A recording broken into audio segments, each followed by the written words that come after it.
साळगाव श्री शर्वाणी वेताळ साई भक्त यांच्यातर्फे 6 वर्सां जालीं आतां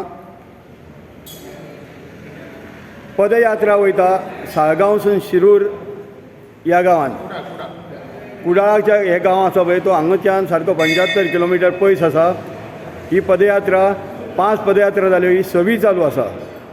ही पदयात्रेचें खास वैशिश्ट्य म्हटल्यार हे फावट तेंच्यांनी पादुका ज्यो भक्तिभावान तेजें पुजन केल्लें शिर्डीन त्यो आज दाखल जाल्ल्यो आसा आनी त्यो पादुका सयत ते आतां 90 सुमार पदयात्री ही पदयात्रेक वयतले.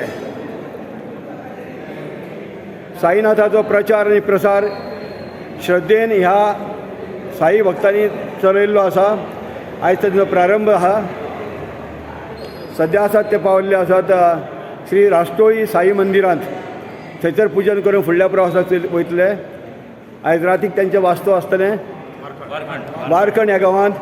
फाल्यां ते रावतले नेमळ्या आनी परवां 26 तारखेर 12 मेरेन ते परत शिरूर गांवांत पावतले त्या साई मंदिरांत. कविलगांव शिरूर कुडाळ.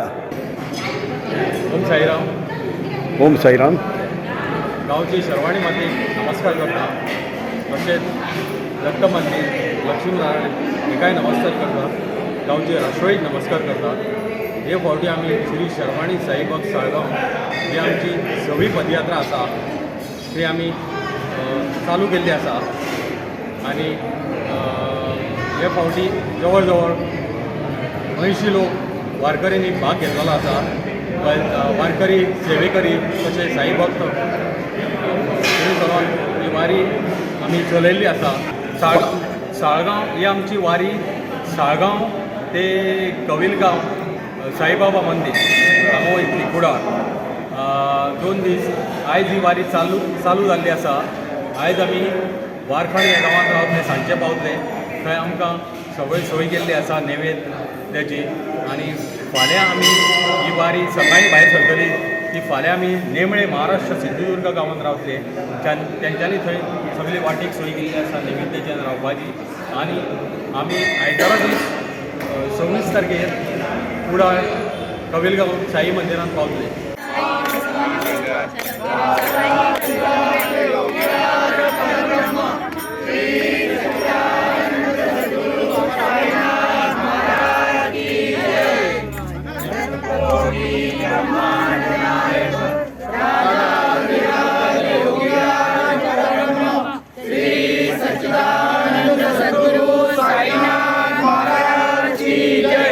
अनंत कोटी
ब्रह्मा